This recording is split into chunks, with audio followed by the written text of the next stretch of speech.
What's going on, everybody? RJ Ochoa here from SB Nation's bloggingtheboys.com. Hope all is well wherever you are. We hope you're happy, safe, healthy, and that you enjoyed the 2021 NFL Draft. I know that we had a great time. We're so appreciative to everybody who hung out with us during our live streams. We had a stream for every single round. They are all available on the Blogging the Boys YouTube channel. We were on Facebook. We were on Twitter. It was a great time, and I want you to know that nothing is stopping. We don't go anywhere. 24/7, 365 is our motto at Blogging the Boys. We are talking about America's team all the time, so make sure you subscribe to the Blogging the Boys YouTube channel so that we can keep having fun together. Today, we are here to discuss what the Dallas Cowboys did on the third day of the draft specifically. A very, very, very fun day, I think, overall, and I think a day of redemption for a lot of people when it came to the Dallas Cowboys. Let's take a look at their entire draft class as a whole.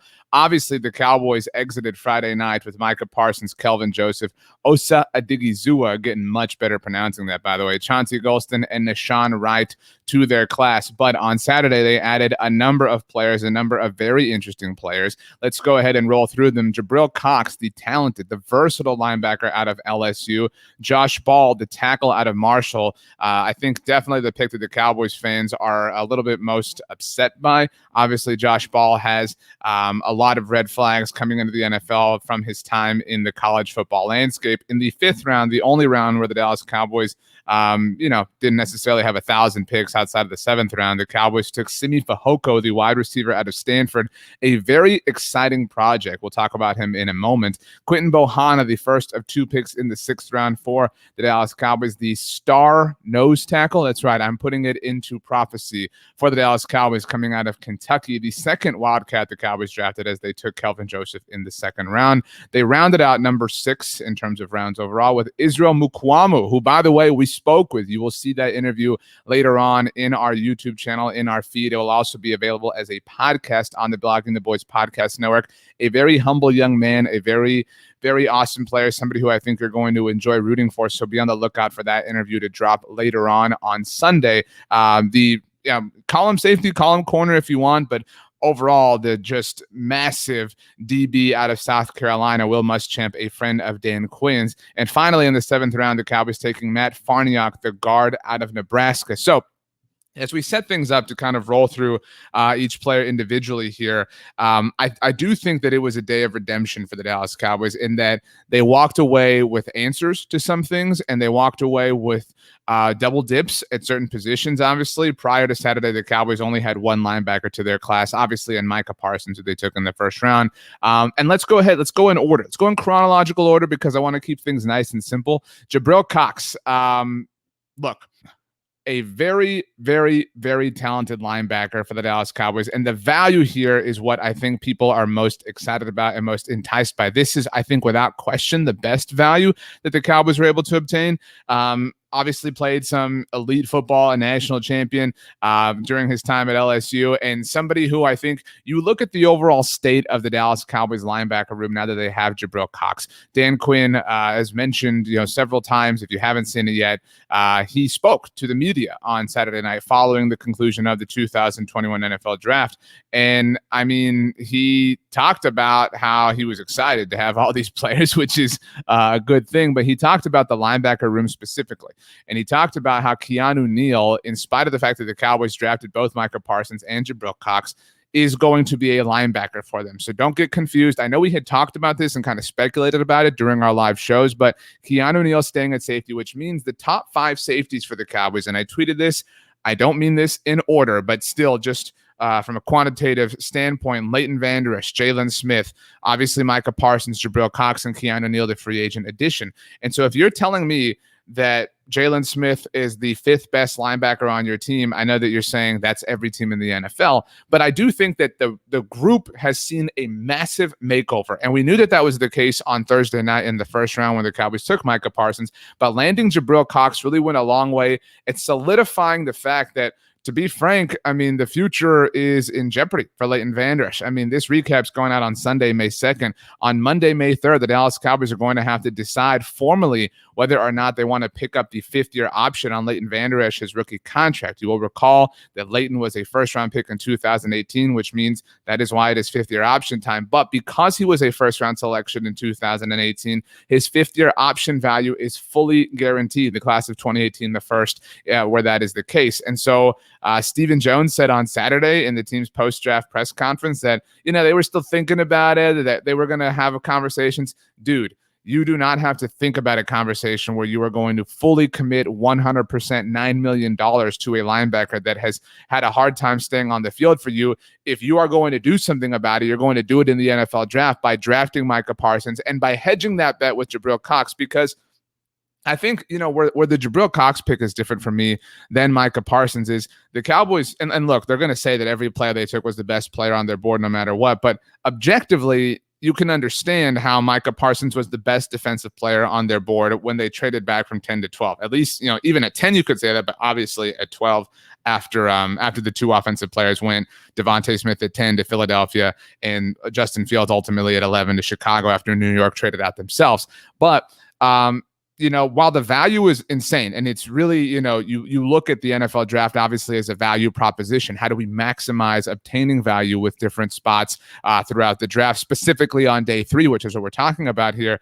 This was the first pick the Cowboys made on Saturday, and it was a clear indication that they plan on the linebacker room being very, very, very different. And I think that this is a very good thing for all of us as Dallas Cowboys fans, that the Cowboys are done kind of just settling at linebacker and not justifying, but letting okay linebacker play pass. We have all been so upset by that. And to be honest, there hasn't been this real sense of accountability with Jalen Smith or Leighton Vander Esch, but that is going to change now, because honestly, Jabril Cox might be the best coverage linebacker in the whole draft. And, people have looked at what Dan Quinn did in Atlanta with Deion Jones as an example, and not that is what is happening here. But, have you ever viewed Leighton Vander Esch or Jalen Smith as great coverage linebackers? And even if you have you viewed them as that recently? No, but the Cowboys got an insane freak athletically in Micah Parsons and somebody in Jabril Cox who can cover. We're talking about linebackers that can run side to side, one of the biggest weaknesses that the position group has had for the last couple of years. So altogether, A+ of a pick, really A+. The Cowboys got started off on Saturday on such a great note, which is why their next pick is something that really had a lot of people scratching their heads. The Cowboys took Josh Ball, the tackle out of Marshall, with their second, fourth-round pick, their compensatory selection. And looking at his profile by the numbers here, you can understand that athletically he is a fine prospect. Talking about the football of it all, you can understand that he is, he's a developmental tackle. If we're being literal here, if we're talking about just what the football of this equation represents, Josh Ball is a 6'7". We had Kevin KT Turner on, by the way, on our live show on to discuss this pick and talked about, he did about how sometimes, and this is obvious, but sometimes you can get guys who struggle to stay low here, and you talk about pad height and things like that. We'll talk about Quentin Bohanna in a little bit on the other side of things, but I think there's a lot to like here. Again, just in terms of the athletic profile that Josh Ball represents. And the Cowboys, as we've talked about several times over the offseason, really needed to address the tackle position. Yes, they brought in Ty Nsekhe in free agency. Yes, they still have both Brandon Knight and Terrence Steele as options. However, Brandon Knight is a third-year undrafted free agent. Terrence Steele is a second-year undrafted free agent coming off of his rookie season last year out of Texas Tech, where he was really thrown into the fire a lot early on in his NFL career. And so is Josh Ball better than Brandon Knight or Terrence Steele right away? I don't know, because they got a unique level of experience early on in their NFL career. But he, at the very least, gives the Cowboys an option to work with, an option to mold, and an option to groom. But as noted, that is just the football of it all.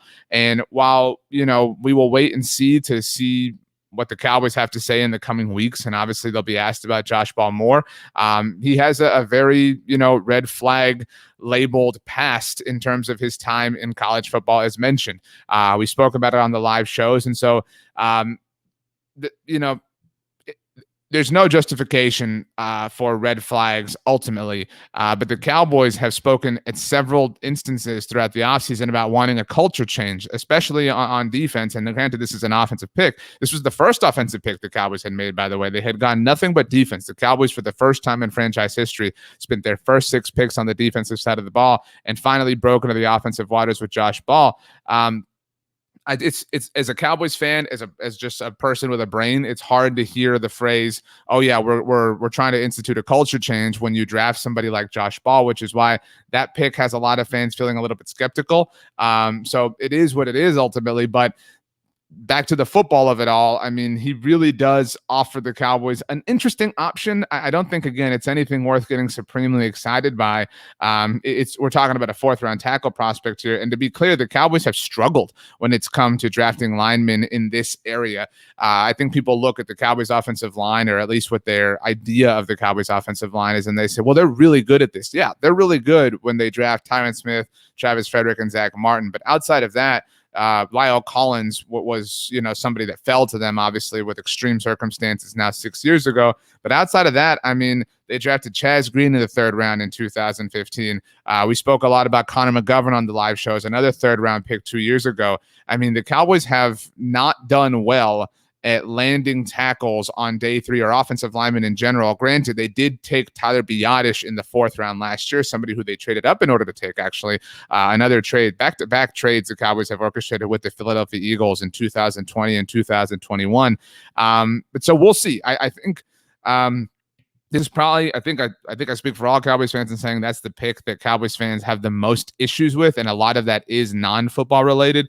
But the football of it all is that the Cowboys needed a tackle. They went and got one, and so that was how the 4th round ended. And then the Cowboys entered the 5th round. Remember, the Cowboys, because of the trade this year with the Philadelphia Eagles, had 3 picks in the 3rd round. And I think a lot of Cowboys fans, in looking at the draft in totality, have the most questions about the 3rd round. But still, that was Friday night. We're talking about Saturday here. And everybody loved the Jabril Cox pick, as mentioned. And then kind of, all that goodwill really went away with the Josh Ball pick. But then the Cowboys in the 5th round took somebody that a lot of people are extremely excited about, Simi Fehoko, the wide receiver out of Stanford. I mentioned it, a little while ago. His athletic prowess really is something special. NFL Next Gen Stats tweeted this out on Saturday evening. Between 2005 and 2020, as we take a look at what Simi has to offer, 6'4", 222 pounds. So between 2005 and 2020, according to NFL Next Gen Stats, there have been 6 receivers in their data set to enter the draft with a 90-plus athleticism score, 70-plus production score, and weigh 220 pounds or more. Obviously, Simi weighs 222 pounds. The 6 receivers in question: Calvin Johnson, Julio Jones, Dante Moncrief, DK Metcalf. Bobby Belt on our BTB roundtable show that we did last week ahead of the draft did say that Simi was kind of DK Metcalf-lish. But again, the 6 are Calvin Johnson, Julio Jones, Dante Moncrief, DK Metcalf, Miles Boykin, and recent superstar breakout candidate in 2020, Chase Claypool. Simi Fehoko would be number 7. So I think you see that and you hear that and you get really excited about the physical qualities that Simi offers the Cowboys, because they don't have that game. And I'm not saying that they should be upset about that, but what the Cowboys have is a whole lot of wide receivers that can run. Amari Cooper, Michael Gallup, and obviously CeeDee Lamb is so great after the catch. He is the yak god, but this is a true kind of red zone weapon, a classic climb the ladder guy. I don't know if we're talking kind of classic back shoulder, Des Bryant type thing, but somebody who is just a red zone monster. And this is what so many people have wanted Noah Brown to be since the Cowboys drafted him now 4 years ago. Time really does fly. And that never, that has yet to materialize, I guess, is what I should say, because, he's still part of the Cowboys roster and people are going to keep holding on to hope. But Simi Fehoko offers that. He offers you that ability to really just give you a different dimension down in the red zone specifically. And we all know how difficult it can be to score there. And obviously, sometimes the Cowboys get into the red zone and they want to run the ball several times in a row, much to our stress. But I like this pick in that sense. I really am such a fan of the Cowboys expanding what they do offensively, and they only wound up taking a handful of players, 3 total players offensively as far as their 11 draft picks were concerned, and 2 of them were offensive linemen. We have one yet that we'll discuss in a little bit. But so the only skill position player, we said, in all the mock drafts we did, that it would make sense for the Cowboys to add a wide receiver, and they did that in Simi Fehoko. And seriously, I mean, a true, just a monster, really, a physical monster that is going to be fun. I think, it's exciting to obviously think about how Dak Prescott's going to be back in 2021. And obviously, we really didn't get to see a whole lot of him with CeeDee Lamb even, but just giving him another dimension offensively in terms of what he has to work with. I don't know how you can be bothered by that. I mean, this is the right way for things to go for the Cowboys, and the right philosophy. I think I'm so excited, more specifically than anything else, because this is a pick in Kellen Moore's offense, and we've seen the Cowboys offense evolve, certainly, at least fundamentally, over the course of the last few years since Kellen became offensive coordinator. And obviously that kind of lines up to a degree with Dak Prescott's continued ascension and continued rise throughout the NFL and in the overall NFL quarterback paradigm. But it's a really fun, if you could only have one skill player, this is a really, really, really fun one to have. And it's a really fun one in a very particular way. I think Simi Fehoko is, a great candidate to make some training camp catches that are just absolutely unreal and get us all excited. We said this during the live show. Really, so many people are going to have Simi Fehoko as their pet cat entering training camp, and I really can't wait to see it. But so that was how the 5th round went for the Dallas Cowboys. They only had 1 pick, and then round number 6 got started, and we all know that the Cowboys took Osa Odigizua early on Friday night, but the Cowboys doubled down at defensive tackle, taking Quinton Bohanna. We mentioned him a moment ago. Big-time guy himself, 6'4", 327 pounds, a classic nose tackle. And he mentioned, I talked about this briefly a second ago when we were talking about Josh Ball. In his initial call with the Dallas Cowboys media, the local media, he mentioned that he's been working on pad height and getting lower. And I think that's just such a really cool thing to hear, because this is, we talk about elements missing within the Cowboys, not talking about their defense. It's been missing a lot lately. The Cowboys have been missing that trash can in just the middle of the defensive line, just that run stuffer, that absorption machine. And Quentin Bohanna, I think, really offers that, and his size alone, but he is really athletic. And I think that is a little bit of a misunderstanding with some people when it comes to this position.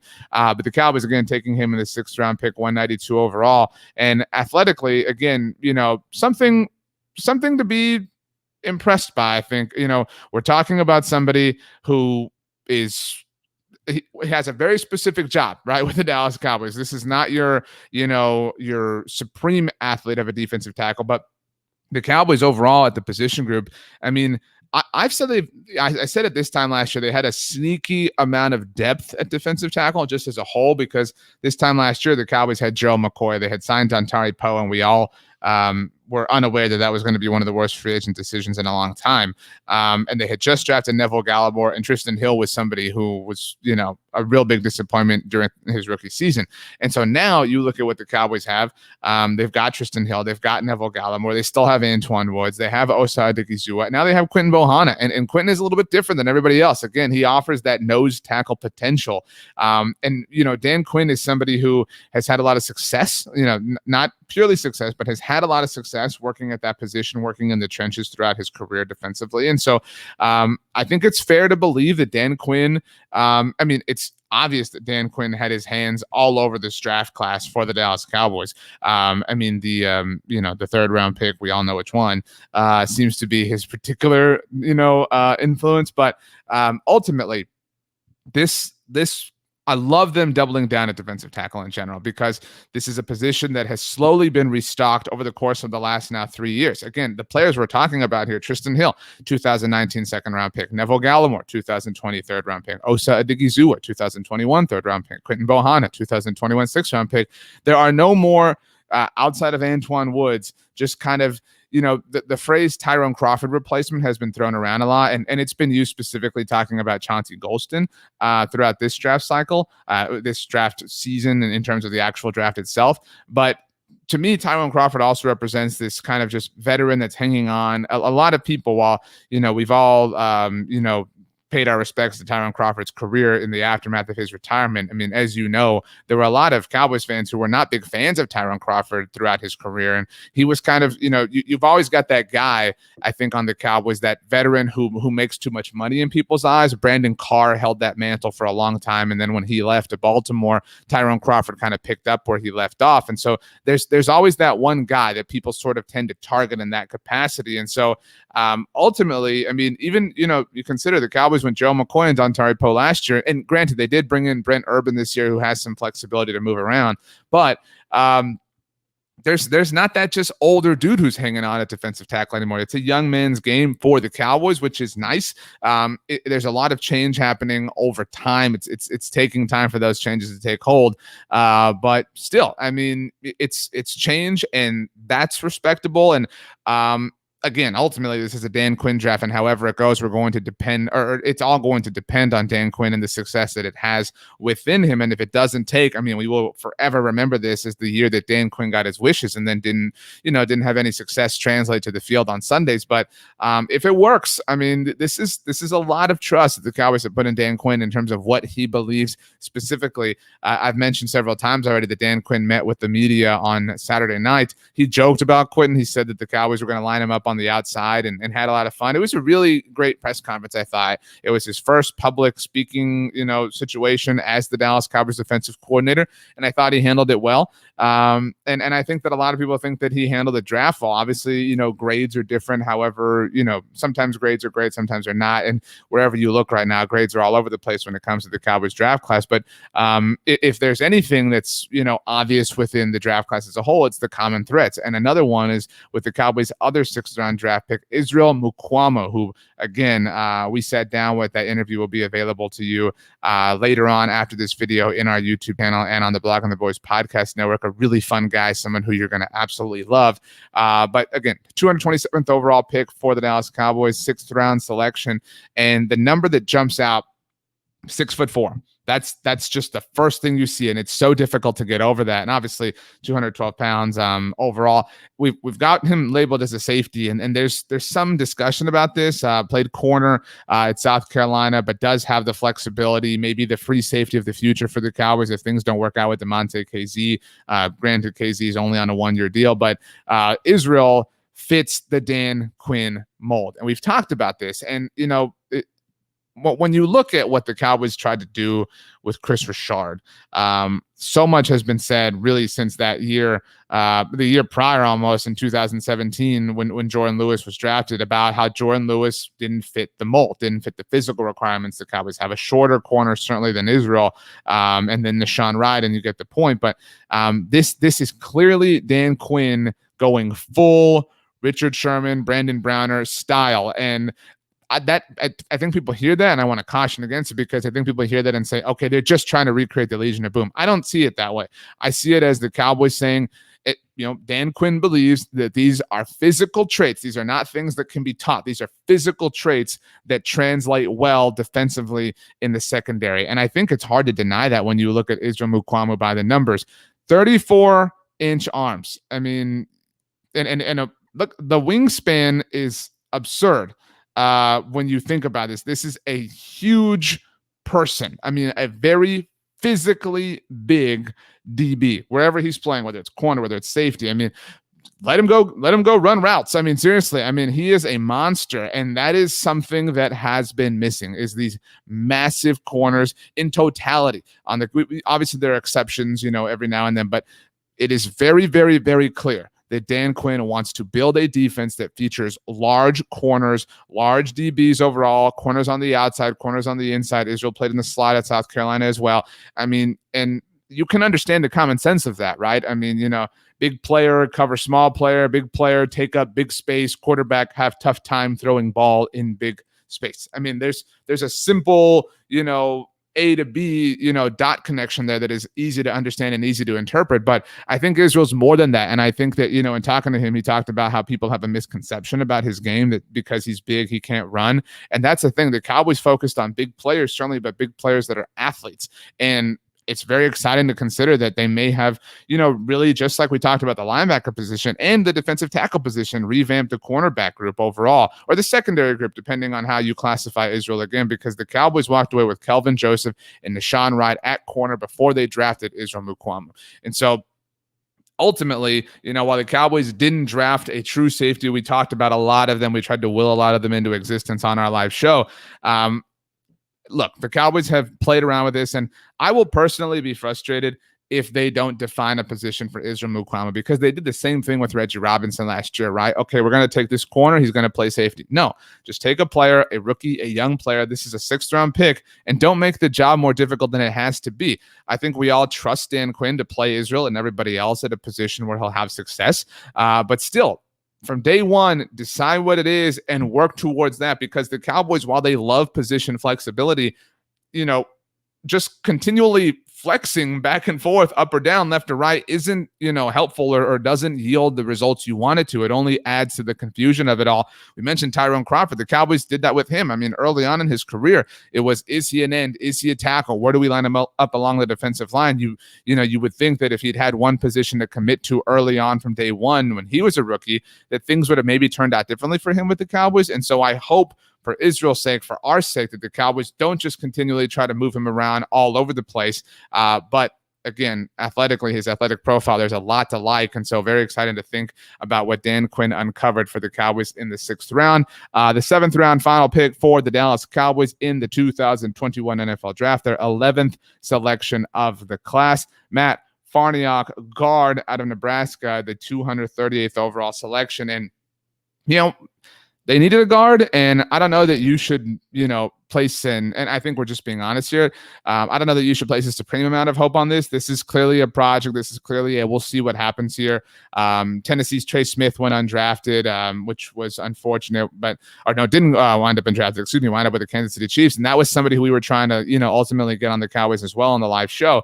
But the Cowboys seem to like Matt Farniok and what he offers them, and so 6'5", not quite as tall as Josh Ball, 311 pounds. Somebody, again, to work with. And guard is a sneaky position for the Cowboys because we don't know what's going to happen with Connor Williams throughout his contract season. Connor McGovern is still something that hasn't totally panned out. Tyler Biadasz is obviously a 2nd-year center now. We'll see if the Cowboys are able to re-sign Joe Looney if they even want to.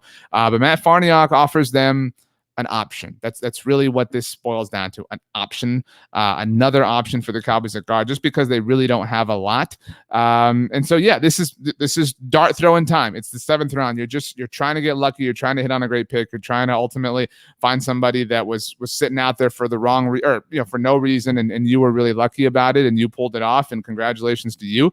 But Matt Farniok. So the Dallas Cowboys draft class, again, we're talking about the day 3 action here, but obviously it rounded up the draft class from top to bottom one more time. Micah Parsons, I think easily their best overall player, best overall selection, especially when you factor in that they landed him at 2 picks later than they originally were slotted and picked up a 3rd-round pick in the process. Very excited. I think easily the most starter quality of the group, could potentially be a starter as soon as his first game this season, although we'll see how much deference the Cowboys do give to Leighton Vander Esch and Jalen Smith as the coming months roll on. Kelvin Joseph, I think, will be starting sooner rather than later for the Cowboys. Very talented cornerback. Obviously has, the red flags himself that we've talked about many times, but athletically one of the best corners in the draft. And so the fact that the Cowboys were still able to land a corner that's really good and that they really liked in the 2nd round after they got sniped with J.C. Horn and Patrick Surtain both going the very 2 picks before they picked in the 1st round, I think is great, great dancing and great work and great overall management in terms of the first 2 rounds. The 3rd round is where I think they lost a lot of people on Friday night. Osa Odigizua, the D tackle out of UCLA, Chauncey Golston with the pick they picked up from Philadelphia at 84 overall, the defensive end out of Iowa, and then the pick to round out Friday night, Nashawn Wright, the corner out of Oregon State. But again, fits the mold, the athletic mold that we're talking about here. And so ultimately, I think day 3 was maybe their best day, unless, you could, maybe Thursday was their best day actually. But in terms of overall value, I think day 3 might've been their best day because the Jabril Cox pick, the Simi Fehoko pick, Dane Brugler, who we had on the roundtable as well, had Fehoko ranked as his 16th overall wide receiver in the class. And so those are two great value picks for the Cowboys. Besides value, though, this was clearly not a draft of value for Dallas. This was a draft of both. This was a draft of finding the right value and of getting the right players at the right positions. This was a very specific, not a needs-driven draft, but a need-driven draft, if that makes sense. Need-driven draft is tough to say, by the way. Say it 5 times fast. A need-driven draft in the sense that the Cowboys decided what they wanted and more specifically what they needed. They didn't necessarily operate off of needs, if that makes sense, but they let their own wants and wishes drive things a little bit more than they did last year when it was all about value. And so that's why I think you look at a group of 11 overall players and that 8 of them are on the defensive side of the ball. You've got 2 linebackers, 2 defensive tackles, a defensive end, 2 cornerbacks, maybe 3 cornerbacks, 3 defensive backs overall, 2 offensive linemen, and obviously, because I have to make the lame joke, a partridge in a pear tree. Day 3 was fun. Day 3 was great. Day 3 was really prosperous for the Cowboys, and now it's time to put all this action into action. It's very exciting to think about how things are going to look for the Dallas Cowboys in the coming months, and we're going to have you covered. We're going to have some film reviews available up here on the YouTube channel soon enough. The talented Matt Minich is working on those as we speak, so be on the lookout for that. Make sure you subscribe right here to the Blogging the Boys YouTube channel. We do live streams. We do all sorts of fun things, and make sure that you're well taken care of as a Cowboys fan, because we know just like us that you're obsessed with this, and we want to be obsessed together. We want to enjoy it all together, and so it's a lot more fun that way. And so hopefully next year we're talking about how the Cowboys pulled the fast one over everybody else in the 2021 NFL Draft and celebrating the franchise's 6th Lombardi Trophy. But that about does it for our Day 3 recap for the Dallas Cowboys and the 2021 NFL Draft. We hope you enjoyed. Again, thank you to everybody who hung out with us on the live shows throughout the draft. It was so much fun. The draft may be behind us, but the true work is actually just beginning. So all that being said, do us all a favor at Blogging the Boys and have the best day ever. You know why? Because you deserve it. We'll see you next time.